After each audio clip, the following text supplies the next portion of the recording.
아멘. 예, 한 번 더 인사합시다. 축복합니다. 사랑합니다. 한번 인사하십시오. 예. 예, 감사합니다. 감사합니다. 지난주도 그렇고 이번 주도 그렇고 교회가 주제입니다. 지난주에 여러분 우리 허신구 목사 말씀을 통하여서 여러분 주제 기억납니까? 교회를 사랑하십니까? 교회 사랑에 대한 주제였고요. 오늘은 교회 섬김에 대한 주제를 함께 가지고 말씀을 함께 나누겠습니다. 어제 우리 여성교회 수련회는 주제가 Be the Church, 바로 하나님이 원하시는 바로 그 교회가 됩시다. The Church가 됩시다 라면서 참 우리 자매님들 60여 명이 같이 함께 모여서 하나님의 뜻을 구하면서 기도하는, 또 즐겁게 같이 교제하는 그런 시간을 Be the Church로 그렇게 가졌습니다. 여러분, 국가 존재의 이유가 뭘까요? 나라가 왜 존재해야 될까요? 남북 전쟁 당시 1863년 11월 19일 날 아브라함 링컨이 펜실베니아 주에서 이런 연설을 합니다. 그 장소가 게티스버그입니다. 국립묘지 봉헌식에서 아주 짧은 2분짜리 연설인데 세계적인 연설이 됐어요. 그 연설이 바로 게티스버그 연설입니다. 제가 다 읽지 않고 중략해서 읽도록 하겠습니다. 오늘 우리가 모인 이 자리는 남군과 북군 사이에 큰 싸움이 벌어졌던 곳입니다. 세계는 오늘 우리가 여기 모여 무슨 말을 했는가를 별로 주목하지도 않고 오래 기억하지도 않겠지만 그 용감한 사람들이 여기서 수행한 일이 어떤 것이었는가는 결코 잊지 않을 것입니다. 하나님의 보호하심 아래 이 나라는 새로운 자유의 탄생을 보게 될 것이며 국민을 위한 정부, 이 정부는 지상에서 결코 사라지지 않을 것입니다. 좀 더 리얼하게 여러분 느끼기 위해서 제가 영어를 읽을게요. That government of the people, by the people, for the people shall not perish from the earth. 별로 감동이 안 오는 것 같은데. 예, 이렇게 딱 아브라함 링컨이 연설을 했습니다. 링컨은 이 연설을 통하여서 국가의 존재 이유가 뭔가를 얘기하고 있습니다. 국민에 의한, 국민을 위한 국가, 정부, 바로 그것이 바로 국가다라고 얘기하고 있습니다. 그렇다면 교회의 존재 이유가 뭘까요? 교회가 왜 이 땅 가운데 존재해야 될까요? 교회는 왜 존재합니까? 저는 저희 교회, 주님의 교회 이름이 너무 좋습니다. 주님의 교회. 제가 17년 전에 주님의 교회 오기 전부터 지어진 이름입니다. 이미 장로님들이 이 교회를 지었었어요. 교회 이름을 지었어요. 주님의 교회. 저는 이렇게 얘기하고 싶습니다. The Church of the Lord, by the Lord, for the Lord. 교회는요, 사람을 위한 조직이 아닙니다. 목사를 위한, 어떤 장로들을 위한 결코 그런 조직이 아닙니다. 교회는 예수님을 위한 조직인 줄로 믿습니다. 여러분, 교회를 아름답게 섬기는 여러분들께 감사를 드립니다. 하나님이 원하시는 Be the Church, 이를 위해서 함께 동역하며 같이 함께 섬기시는 저와 여러분이 되기를 주님의 이름으로 축원합니다. 어떻게 교회를 섬기면 하나님이 기뻐하는 The Church가 될 것인가? 오늘 이 말씀에 보면 동이라라는 말씀이 나옵니다. 허리를 동이라. 이 동이라는 말은요, 바짝 쪼아맨다는 의미입니다. 과거에 유대인들이 입었던 옷이 이렇게 헐렁헐렁하지 않습니까? 그 옷을 바짝 이렇게 벨트를 해서 쪼아매는 것, 신발끈을 쪼아매는 것, 바로 이것이 바로 동이다라는 뜻이죠. 성경에서 허리를 동인다는 표현이 많이 나오는데요, 대표적으로 유월절 식탁을 할 때 하나님이 이스라엘 백성들에게 출애굽하기 전에 그날 밤에 유월절 양을 먹으면서 이렇게 해라라고 말씀하십니다. 허리를 동이고 신발을 신고 지팡이를 잡고 언제 출발할지 모르는데 항상 준비태세, ready, go. 우리 옛날에 그때는 가을 운동회 이런 거 할 때 선생님들이 이렇게 표현했어요. 요이 땅. 여러분 아십니까? 요이 땅. 지금 잘 모르시는 분들이 많으신 것 같네요. 이 말을. 요이라는 것은 아마 일본말 같아요. 준비, 땅 하듯이 이 허리를 동인다는 것은 바로 그겁니다. 5분 대기조, 군대에서 5분 대기조 같이 딱 준비하라는 거예요. 언제든지 출발할 준비를 하라는 것입니다. 베드로는요, 그 당시 지금 베드로서를 쓴 이 베드로는 그 당시 디아스포라된 하나님의 백성들, 교회들에게 이 말씀을 합니다. 허리를 동이는 자가 되라. 이 말은 같은 의미예요. 섬기기 위해서 요의 땅 할 수 있는 준비 태세를 가지라는 것입니다. 베드로는 이 말을 하면서 아마 그 기억이 생각났을 것입니다. 6월절 식탁에 제자들이요 서로 싸웁니다. 네 자리가 높다, 내 자리가 높다, 내가 더 높다, 네가 높다 하면서 서로 막 싸우고 있을 때 예수님께서 조용히 말씀하지 않고 천지 만물을 창조하신 하나님이신 그분이 허리를 수건으로 동이고 제자들의 발을 씻겨주십니다. 아무 말씀도 하지 않으시고 그러면서 하신 말씀이 내가 너희 발을 씻었으니 너희도 서로 발을 씻어 주는 것이 옳으니라. 함께 서로 섬기라는 것입니다. 참 좋은 교회, 건강한 교회가 어떤 교회인가? 사랑하는 교회고요, 그리고 서로 섬기는 교회입니다. 오늘 이 말씀을 통하여서 건강한 교회를 다시 한 번 더 꿈꿉시다. 하나님께서 지금까지 우리 교회 건강하게 성장하게 해주셨고요, 그러나 양적으로뿐만 아니라 정말 우리 각자가 영적으로 정말 서로 아름다운 섬기는, 허리를 동이는 그런 교회로서의 결단이 있는 이 말씀의 시간 되기를 주님의 이름으로 축원합니다. 첫 번째로 질서에 순종함으로 허리를 동이시기 바랍니다. 말씀 한 번 더 읽을까요? 5장 앞부분 같이 읽습니다. 시작. 젊은 자들아, 이와 같이 장로들에게 순종하고 다 서로 겸손으로 허리를 동이라. 이 장로라는 것은 연장자를 의미합니다. 나이가 많은 사람들을, 그런 사람들도 의미하고요, 또 다른 의미로서는 교회 안에서 직분을 가진 자들입니다. 장로라든지 목사라든지 권사라든지 여러분 구역장이라든지 교회 리더들을 의미하는 것입니다. 젊은이들은 뭘까요? 젊은이들은 모든 젊은 세대를 의미할 수도 있고요, 또 일반 평신도들, 교회 리더가 아닌 평신도들을 의미할 수가 있습니다.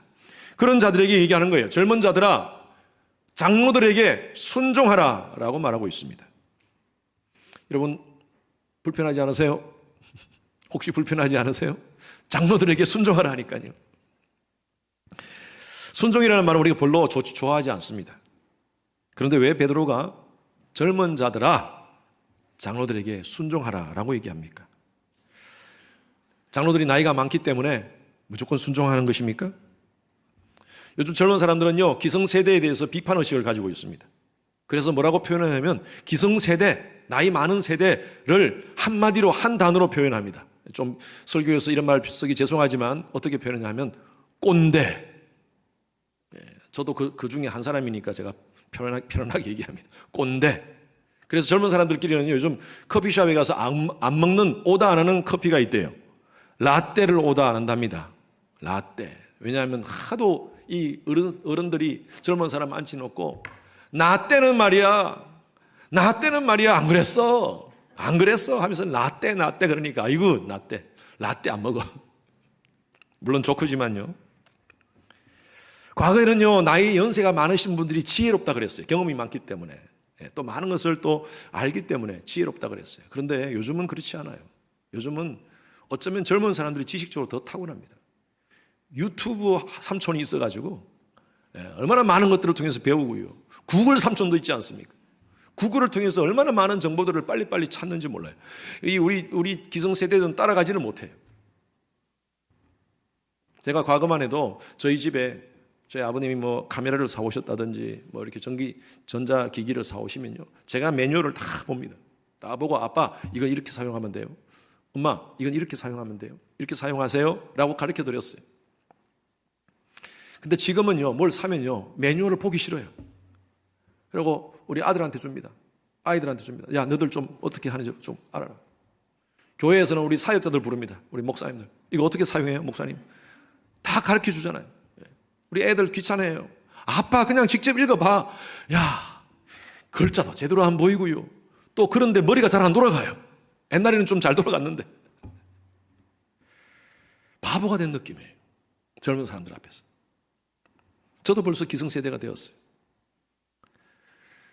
과거에 제가 집사 시절에, 저도 집사 평신도였습니다. 집사 시절에 목사님이 설교 때 담임 목사에게 순종하세요 하면요, 속으로 그냥 불편했어요. 아니 성경에서 왜 목사한테 순종하라 그러나? 하나님 말씀에 순종하라 그랬지 왜 목사한테 순종하라 그러나? 하면서 제가 불편한 마음을 가졌었습니다. 그런데 제가 신앙생활을 하면서 성경을 자세히 보니까요, 하나님은요 가정의 질서를 위해서 하나님 말씀하세요. 주 안에서 내 부모를 순종하라. 아내들이여 남편에게 순종하라. 아니 아내가 남편보다 열등해서 순종하라는 겁니까? 예? 아니에요. 그렇지 않아요. 뭐 여러 가지 면에서 오히려 남편보다 아내가 더 뛰어난 분들이 많지 않습니까? 그런데 성경은요 순종하라 그래요. 왜 그런 줄 아세요? 질서를 위해서입니다. 부모들에게 순종하라 그래요. 왜 그래요? 젊은 사람들 더 똑똑한데요, 많은 것을 아는데요, 그래도 순종하라 그래요. 왜? 가정의 질서를 위해서요. 교회도 마찬가지입니다. 하나님 왜 이 말씀하십니까? 젊은 사람들아 이와 같이 장로들에게 순종하라고 얘기합니까? 장로들이 더 모든 것이 뛰어나서요? 아닙니다. 교회의 질서를 위해서입니다. 하나님은 질서의 하나님이신 줄로 믿습니다. 여러분 우주를 말하는 코스모스 아시죠? 코스모스, 영어로 코스모스, 우주를 코스모스라고 합니다. 코스모스에서 나온 단어가 우리 자매님들 아침에 다 하신 겁니다. 화장품, 우리 영어로 코스메릭이라고 합니다. 코스메릭. 이 코스메릭의 원어가 바로 코스모스에서 나왔어요. 코스모스의 뜻이 뭐냐면 질서와 조화라는 뜻이에요. 우리 자매님들 아침에 다 일어났을 때, 자매님만 얘기해서 미안합니다. 우리 형제님도 다 했지만 아침에 일어났을 때 다들 그냥 조화롭지 않았었어요. 미안합니다. 그거 안 해도 조화로운 분들이 계시지만 대부분 다 그렇지 않습니까? 조화롭지 않았었어요. 그런데 딱 하고 이렇게 하고 나서 아이고 조화롭게 돼버린 거예요. 코스메릭으로 코스모스가 된 거예요. 하나님은요 이 우주를 만드실 때 모든 것이 공허하고 모든 것이 다 혼돈되는 이 상황 속에서 말씀으로 하나님은 질서를 만드셨어요. 이 질서는 바로 조화입니다. 조화. 여러분 천문학, 물리학을 공부해 보십시오. 하면 할수록 이 광대한 우주 속에 하나님의 질서를 바라봅니다. 기가 막힌 질서, 모든 것이 질서 있게 조화롭게 돌아갑니다. 행성들이요. 생물학이나 특히 분자 생물학, 아주 작은 그런 생물학을 연구하다 보면요 생명의 신비로움을 발견합니다. 인간 몸속에 있는 100억 조의 그 세포들을 보십시오. 100억 분의 한 세포를 안에서 보면요 기가 막히게 질서 있게 모든 것이 있습니다. 지구는 태양과 1억 5천만 킬로미터가 떨어져서 23.5도로 기울어져서 자전하면서 공전하고 있습니다. 여러분 이 밸런스가 깨어지면 우리는 생명체가 이 지구상에 있을 수가 없습니다. 정확하게 23.5도, 조금 오차는 있지만, 그리고 1억 5천만 킬로미터가 떨어져서 자전하면서 공전하는 거예요. 이거 하나님 만드신 질서입니다. 더 이상 쪼갤 수 없는 물질, 그것을 원자라 그럽니다. 원자 주위에는 이 전자가 돌고 있습니다. 원자 핵 주위에는 전자가 돌고 있습니다. 기가 막히게 정확하게 거리를 유지하면서 그 핵도 돌고 있습니다. 여러분 이것은 질서예요. 질서. 망원경으로 큰 물체들을 보면서 이 광대한 우주를 볼 때도 모든 것이 질서고요, 현미경으로 작은 세포를 봐도 모든 것이 질서예요. 하나님은요 질서의 하나님이시다는 것이죠. 하나님은 우주와 물질만 질서를 만드신 것이 아니라 가정과 교회에도 질서를 만드셨습니다. 가정에서는 아내들에게, 남편들에게 순종하라는 거예요. 자식은 부모에게 순종하라고 말하고 있습니다. 이것이 바로 가정의 질서예요. 그것이 깨어지면 가정은 케이오스 상태가 됩니다.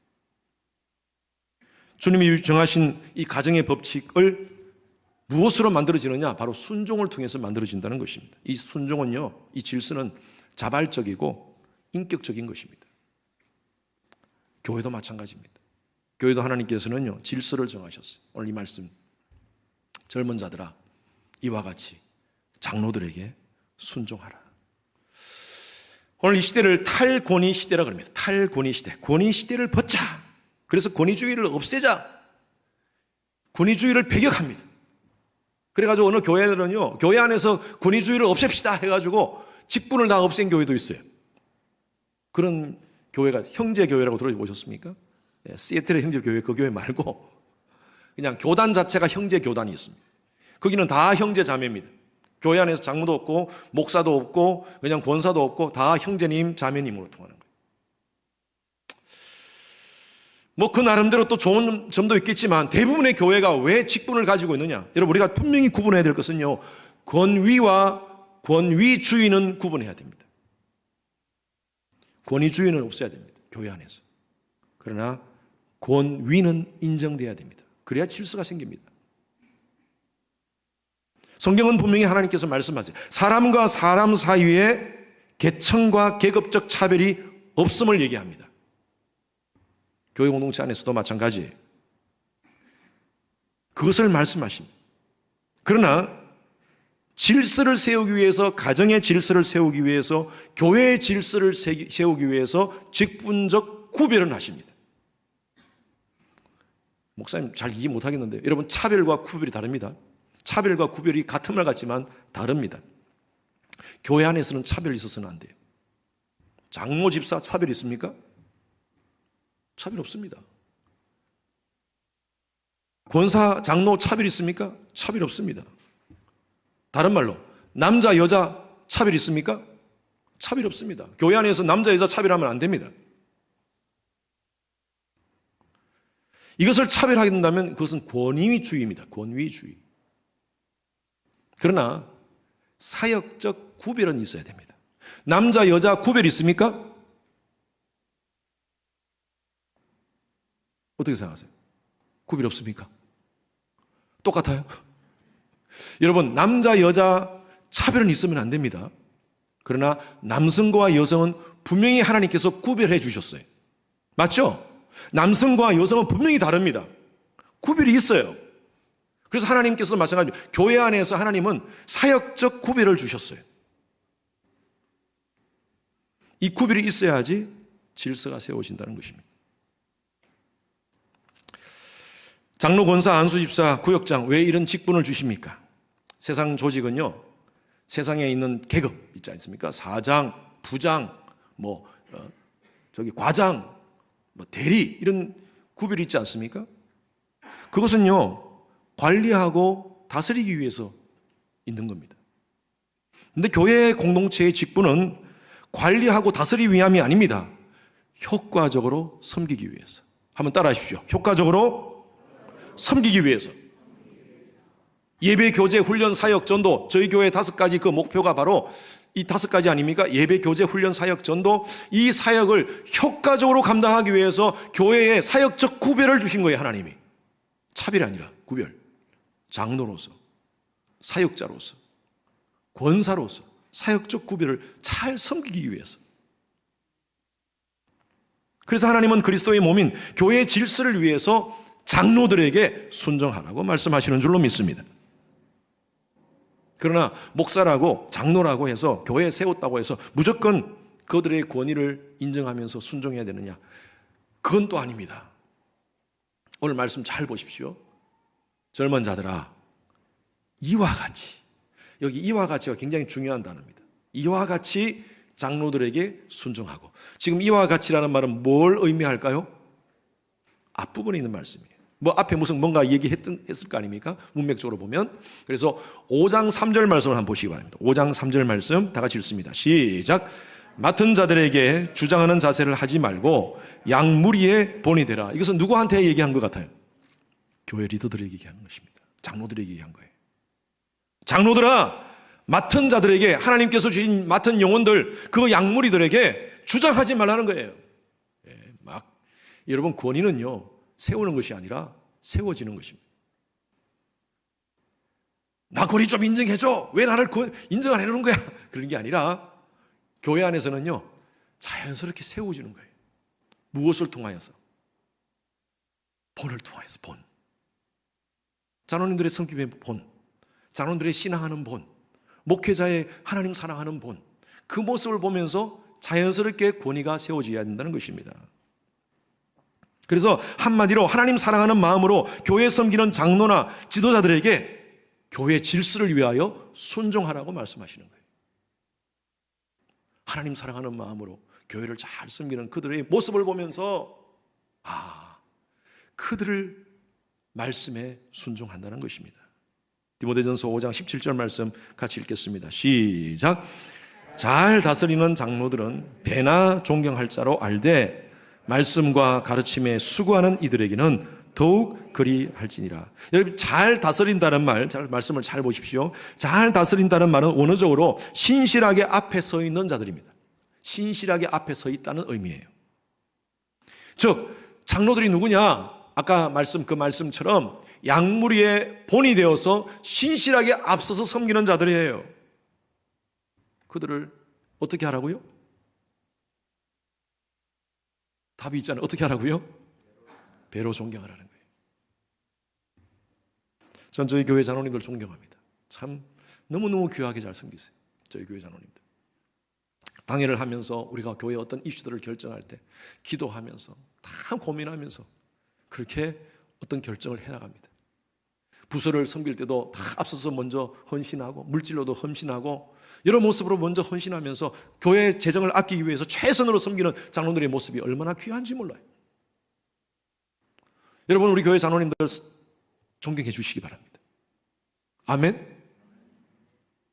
우리 권사님들 기도의 어머니로서 지금도 저를 위해서 지금 예배 시간에 제 방에서 기도하고 계세요. 제 아내하고. 이 예배가 하나님 임재가 가득한 예배, 성령의 충만한 예배 되게 하소서. 그렇게 기도하고 계세요. 교회를 위해서 그렇게 헌신하십니다. 우리 권사님들 존중하시기 바랍니다. 아멘. 이럴 땐 좀 바로 그냥 아멘 하시면 좋겠는데 꼭 아멘 해야지. 아멘. 여러분, 구역장들 마찬가지입니다. 여러분 구역 있는 가정들을 끌어안고 기도하면서 정말 혹시나 상처받는 사람이 없나, 아파하는 사람이 없나 하면서 구역장님들 기도 많이 하고 계세요. 여러분, 그 구역장님들 존중하시기 바랍니다. 아멘. 그런데 그 다음 말씀 보십시오. 말씀과 가르침에 수고하는 이들 더욱 그리할 것이라. 더욱 뭐라고요? 더욱 존중하라는 거예요. 누굴까요? 대답 좀 해주시면 좋겠네요. 누굴까요? 목회자입니다. 말씀을 가르치는 분들. 참 외로울 때가 있습니다. 때로는 참 외롭고 힘들 때가 있습니다. 누구한테 말 못하고 그냥 아내와 함께 같이 눈물 흘리면서 기도할 때가 지난 17년 동안 사역 가운데 한 번, 두 번이 아닙니다. 누구한테 얘기하겠습니까? 같이 끌어안고 둘이서 같이 기도하는 거예요. 그럴 때 우리 성도님들, 목사님 나와서 밥 한 끼 해요. 좋은 식당에서 밥을 사주시면 제가 큰 힘이 되겠죠? 그렇기도 하지만 더 힘이 되는 것은 뭔 줄 아세요? 목사님 기도하고 있습니다. 함께 힘내세요. 목사님 힘내세요. 기도하고 있어요. 목사님 교회 사랑하시는 거 알고, 예수님 사랑하시는 거 알고, 건강한 교회를 위해서 고민하시는 거 알고 있습니다. 목사님 함께 기도하겠습니다. 와, 그럴 때 얼마나 힘이 나는지요. 밥 10번 20번 사주는 것보다 더 힘이 납니다. 물론 밥도 사주시면 감사하고요. 그래요, 여러분, 그렇습니다. 어떤 교회 일들을 결정할 때 참 고민이 많을 때가 있어요. 어떻게 해야 되나, 교회 전체를 바라보고 또 성도들의 한 사람 한 사람을 생각하면 잠이 안 올 때가 너무 많아요. 여러분, 어떤 그런 고민들을 위해서 고민하고 같이 함께 이 문제를 위해서 당회에서 의논하고 어떻게 해서 결정하는 모든 일들에 대해서, 여러분 교회의 모든 일들에 대해서, 그렇게 장로들이 결정하는 문제에 대해서 여러분 같이 함께 협력하시고 순종해 주시기를 주님 이름으로 축원합니다. 그래서 여러분, 교회 질서에 대해서 우리 교회의 여러 가지 모습으로 순종하시는 성도들 너무 감사합니다. 자발적으로 교회 리더십의 그 군의에 대해서 순종하시며 건강한 교회 함께 만들어가는 저와 여러분 되기를 주님 이름으로 축원합니다. 두 번째로는요, 서로에게 겸손함으로 허리를 동이라 그랬어요. 자, 5절 뒷부분부터 보겠습니다. 5절 6절 시작. 다 서로 겸손으로 허리를 동이라. 하나님은 교만한 자를 대적하시되 겸손한 자들에게는 은혜를 주시느니라. 그러므로 하나님의 능하신 손 아래에서 겸손하라. 때가 되면 너희를 높이시리라. 여기 보면 다라는 단어가 있습니다. 다 시작하죠. 다로 시작하죠.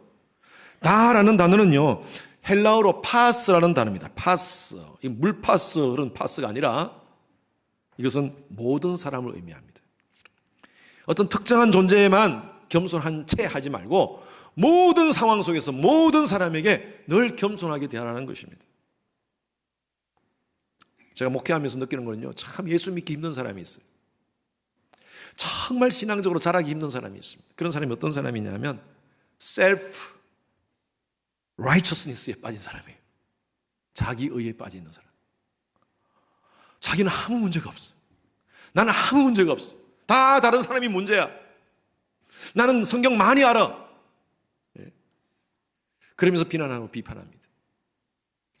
자기 경험, 자기 철학, 자기 고집에 빠져 있는 사람들이 있습니다. 하나님의 역사가 더 갈 틈이 없습니다. 누가복음 18장에 보면 예수님께서 두 부류를 가지고 비유로 말씀하십니다. 한 사람은 한 종류는 바리새인들이고요, 한 종류는 세리입니다. 바리새인이 성전에 올라가 가지고 기도를 합니다. 그는 영적으로 아주 교만한 가운데 빠져 있습니다. 돈도 있고 명예도 있고 지식도 있고 신앙적으로 부족함이 없다고 이렇게 큰 소리 칩니다. 아주 교만한 자들입니다. 그들은 얼굴을 들고 하늘을 우러보면서 이렇게 기도합니다. 하나님이여, 나는 다른 사람처럼 토색하지 않았고 불의를 행치 아니했고 간음하지도 않았으며 저 세리와 같지도 않습니다. 저 세리를 바라보면서 자기를 비교합니다. 그리고 아주 거만한 기도를 드렸어요. 영적 교만입니다. 여러분, 교만 중에 가장 큰 교만이 영적 교만이에요. 아주 위험합니다. 내가 신비한 체험을 했어요? 신앙적으로 부족함이 없다고 생각합니까? 많이 안다고 생각합니까? 영적 교만이에요. 이런 사람들의 특징이 뭔지 아십니까? 얼굴이 밝지 않아요. 그리고 늘 눈빛은 보면요, 실눈을 뜹니다. 이렇게. 그 실눈 안에는요, 눈동자가 항상 왔다 갔다 왔다 갔다 합니다. 저 사람은 왜 저래? 저 사람은 왜 저래? 아유, 왜 저래? 비난하고 비판하고 자기 기준을 가지고 판단하고 때로는 교회를 비난하고 목회자들을 비난하고, 그런 분들은 정말 성장하기가 힘들어요. 변화가 없습니다. 자기 자신 신앙도 성장하지 않고 다른 사람까지 힘들게 만들고 결국에는 공동체까지 파괴시켜버려요. 반면에 예수님께서 세리를 얘기하십니다. 그 세리는요, 성전에 들어와서 고기도 안 듭니다. 그냥 바닥만 쳐다보면서 하나님 앞에 기도합니다. 하나님이여, 나를 불쌍히 여겨 주시옵소서. 나는 죄인이로소이다 라면서 기도합니다. 예수님께서 말씀하세요. 바리새인의 기도는 외면하고 내가 저 세리의 기도를 받겠다. 세리는 자신의 연약함을 알았기 때문에 주님 앞에 불쌍히 여겨달라고 기도합니다. 여러분, 겸손한 자, 하나님 앞에서 겸손한 자에게 하나님의 은혜가 임하는 줄로 믿습니다. 예. 베드로가 그랬잖아요. 이 베드로서를 쓰는 이 베드로도 그 경험이 있습니다. 갈릴리 호숫가에서 밤새도록 고기를 잡았는데 고기를 잡지 못했어요. 아니, 자기가 이 갈릴리 호숫가에서 자란 사람입니다. 어부로서. 그런데 그날 밤에는 완전히 nothing, 아무것도 없었어요. 새벽이 됐어요. 이제 무트로 돌아와가지고 그물을 걷어 올리고 청소를 하고 있는 중에 예수님이 오십니다. 깊은 곳에 가서 그물을 던져라. 아니, 이 아침에 베드로의 경험으로서는요, 이 아침에 고기 못 잡습니다. 고기 없어요. 깊은 곳에 가면 더 고기가 없습니다. 그런데 베드로가 어떻게 합니까? 자신의 경험, 자신의 지식, 모든 것을 다 내려놓고 주의 말씀 의지하여 믿음으로 그물 던져, 예? 믿는 자에게 능치 못함 없네. 할렐루야.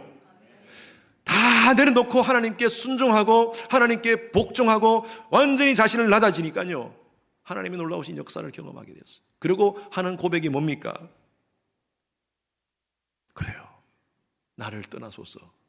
나는 죄인이로소이다. 여러분, 이것이 바로 겸손이에요. 겸손. I'm nothing.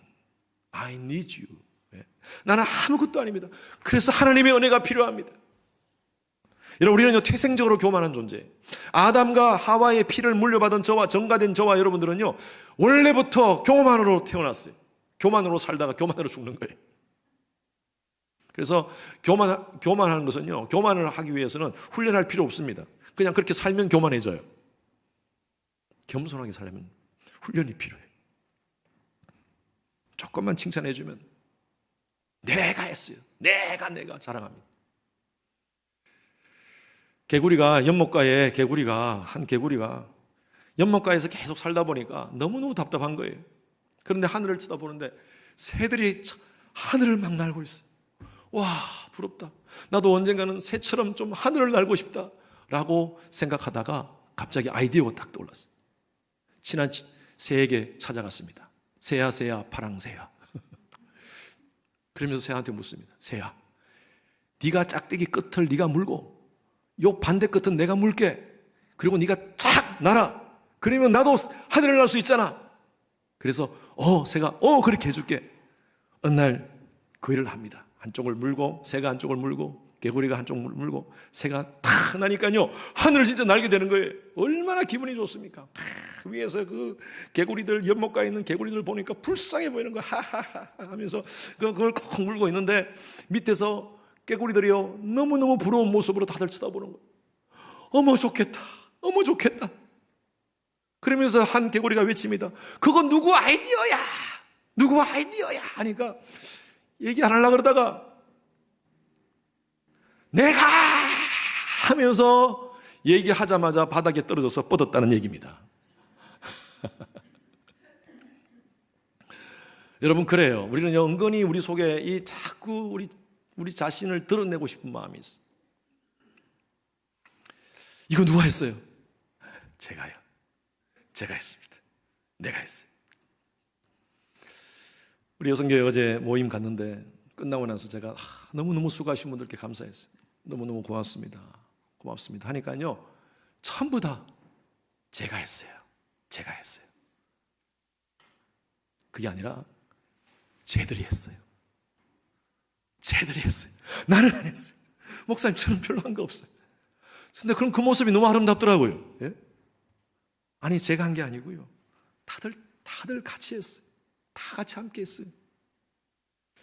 여러분, 저는 그런 모습이 우리 주님의 교회의 어떤 전통이 되어야 된다고 봅니다. 예. 그래요. 다 알아요. 누가 먼저, 누가 어떻게 했는지. 그렇지만 내가 한 것이 아니라 하나님이 은혜를 주셨고, 내가 한 것이 아니라 우리 여러 동지들이 같이 함께 했고, 주님의 교회도 마찬가지입니다. 지난 17년 동안 이렇게 교회가 성장하고 부흥하고 한 거 허석연 목사가 했습니다. 제가요. 이러면 하나님이요 그때부터 박살냅니다. 저를. 저 그거 알아요. 그렇게 경험해봤기 때문에. 참 좋은 성도님들 보내주셨어요. 얼마나 귀한 분들 많은지 몰라요. 우리 교회 정말 좋은 장로님, 좋은 권사님, 좋은 안수 집사님, 우리 구역장님들 보내주셔서 함께 같이 교회를 섬기는 거예요. 얼마나 감사한지 몰라요. 어떤 교회 사역을 할 때도 그렇고 모든 일을 할 때 내가 드러나는 것이 아니라 주님이 드러나고 형제 자매들이 드러나는 그런 사역이 되기를 주님의 이름으로 축원합니다. 그 다음 말씀 보십시오. 6절 말씀 보십시오. 시작. 그러므로 하나님의 능하신 손 아래에서 겸손하라. 때가 되면 너희를 높이시리라. 아멘입니까, 여러분? 예. 하나님의 능하신 손. 여러분, 인간은요 하나님의 능하신 손 앞에서 연약할 수밖에 없어요. 우리가 어떤 존재입니까? 정말 육체는 풀과 같은 존재예요. 우리의 시간들을 얼마나 빨리 지나가는지 몰라요. 저는 제 삶을 통해서 지난 50여 년의 시간이 너무 빨리 지나간 거예요. 결혼은요 아줌마들만 하는 줄 알았어요. 군대는요 정말 멋진 정말 청년들, 정말 성숙한 그런 청년들이 군대에 가서 나라를 위해서 싸우는 줄 알았어요. 근데 그 시간이 휙 다 지나갔어요. 저도 군생활하고 결혼도 하고 제가 이 나이에 되어 보니까 결혼 애들이 하네. 애들이 하고 있어요. 애들이 20대 애들이 하는 거예요. 벌써 시간이 그렇게 20대가 아주 젊은 사람이고 30대도 젊은 사람이고 40대마저도 아주 저한테 너무 젊은 사람들이에요. 시간이 이렇게 지나갔어요. 얼마나 빨리 지나가는지. 시편 기자가 얘기했듯이, 시편 90편에 얘기했듯이 신속히 날아가나이다. 여러분 인생은요 자랑할 게 하나도 없습니다. 여러분 건강 자랑할 게 하나도 없어요. 여러분 젊음 자랑할 게 하나도 없습니다. 전능하신 하나님 손 앞에서는요 우리가 내세울 게 아무것도 없어요. 여러분 그 전능하신 하나님을 안다면 우리는 겸손할 수밖에 없어요. 인생은요 실존적인 위기 속에 거하면 겸손할 수밖에 없어요.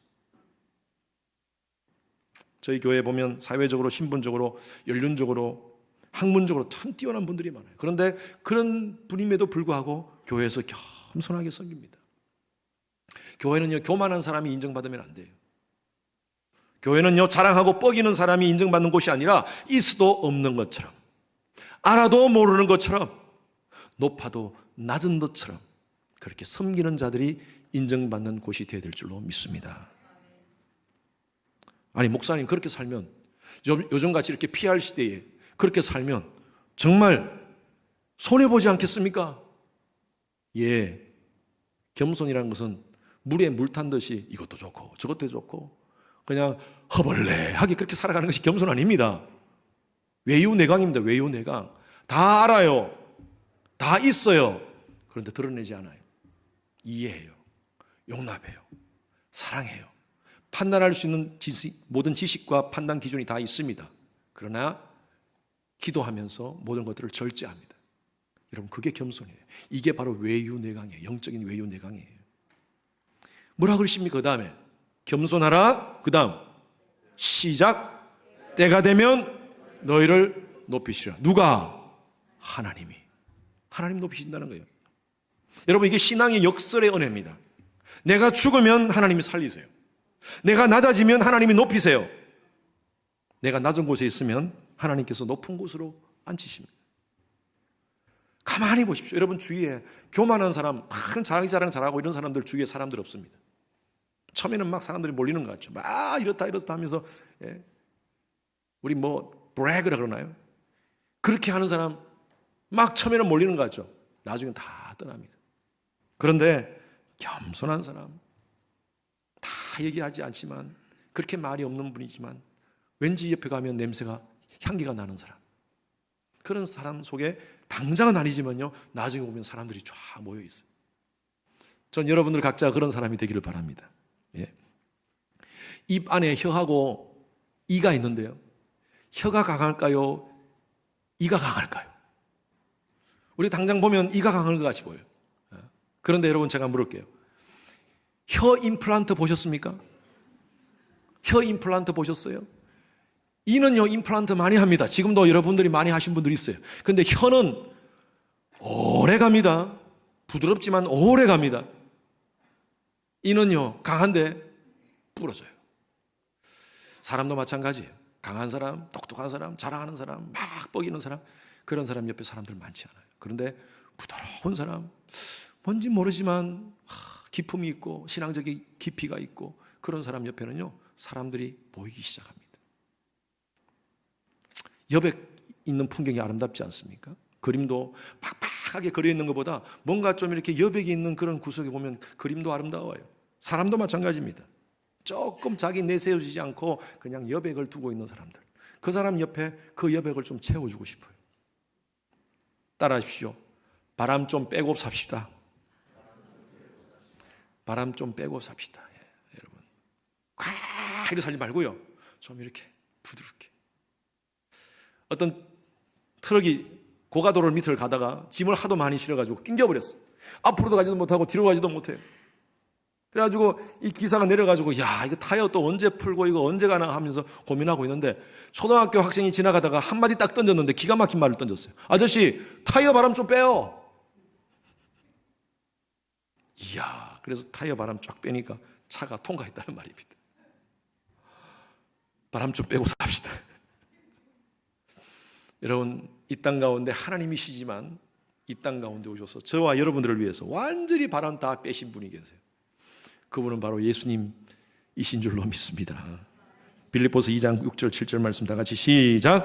그는 근본 하나님의 본체시나 하나님과 동등됨을 취할 것으로 여기지 아니하시고 오히려 자기를 비워 종의 형체를 가지사 사람들과 같이 되셨고 자신을 완전히 비우셨어요. 바람 다 빼셨어요. 다 빼셔서 우리 인간과 같이 되셨어요. 종이 되셨다 표현하고 있어요. 그분은 하나님이시지만 이 땅 가운데서 허리를 동이시고 겸손으로 제자들의 발을 씻겨주시고 저와 여러분들을 위해서 십자가에 달려 돌아가셨어요. 그런데 죽음으로 끝난 것이 아니라 그분은 3일 만에 부활하시고 하나님이 성천케 하셨어요. 하나님 우편에 앉아 계셨어요. 여러분, 이것이 바로 그리스도의 신학적인 용어로 그리스도의 비하와 성귀입니다. 하나님이 높여주셨다는 거예요. 여러분, 굉장히 중요한 영적인 원리가 있습니다. 우리가 낮추면, 우리가 바람 빼면 하나님이 채워주세요. 할렐루야. 오늘날 많은 사람들이 교회가 문제가 되고 깨지는 이유가 바로 거기 있습니다. 모두가 발을 내밀고 있어요. 내 발 닦아달라고. 그래서 발을 닦는 사람은 목사 혼자밖에 없어. 이 사람 발 닦아주면 또 저기서 왜 내 발 안 닦아주냐고! 내 발도 닦아달라고! 왜 목사가 편의를 하냐고! 그러면 또 거기 가서 막 닦아주면, 그럼 또 저기서 부르시면 내 발도 닦아달라고! 여러분, 그런 교회는 건강한 교회가 아닙니다. 교회는요, 서로 동이는 교회예요. 서로 닦아주는 거예요, 서로. 목회자도 여러분들을 통해서 섬김을 받고, 저도 여러분들을 섬기면서 섬김받고, 서로 섬김받고, 구역장도 섬김받고, 구역장이 또 섬겨주고, 그런 허리를 동이는 성도들 되시길 바랍니다. 저도 더 열심히 여러분들을 허리 동여서 섬기도록 하겠습니다. 17년 전 어스틴이 하나님께 저를 부르실 때 제가 기도했던 게 바로 그 기도입니다. 하나님이 원하시는 바로 그 교회, 하나님이 기뻐하시는 바로 그 교회 하나님께 올려드리고 싶습니다. 건강한 교회, 크지 않아도 좋습니다. 사람들이 많이 모이지 않아도 좋습니다. 하나님께서 보시기 하나님이 원하시는 바로 더 철치 건강한 교회 하나님 되게 하여 주시옵소서. 그 비전과 그 꿈을 가지고 지금까지 달려왔습니다. 하나님께서 참 여러 가지 부족하지만 참 좋은 분들, 여러분과 같이 이렇게 좋은 분들 보내주시고 서로 허리를 동이는 아름다운 교회가 된 줄로 믿습니다. 우리 더 같이 서로 허리를 동이며 순종과 겸손으로 주의 몸된 교회를, 우리에게 주신 이 비전, 예배의 감격으로 변화받아 열방을 섬기는 이 비전을 함께 만들어가는 저와 여러분이 되기를 주님 이름으로 축원합니다. 이 찬양 우리가 오랜만에 한번 불렀으면 좋겠어요. 우리 정말 이 가사를 여러분 생각하시면서 하나님 이런 교회 되게 하소서, 우리 주님의 교회 이런 교회 되게 하소서 하는 마음으로 함께 같이 드리겠습니다. 소망 없는 세대가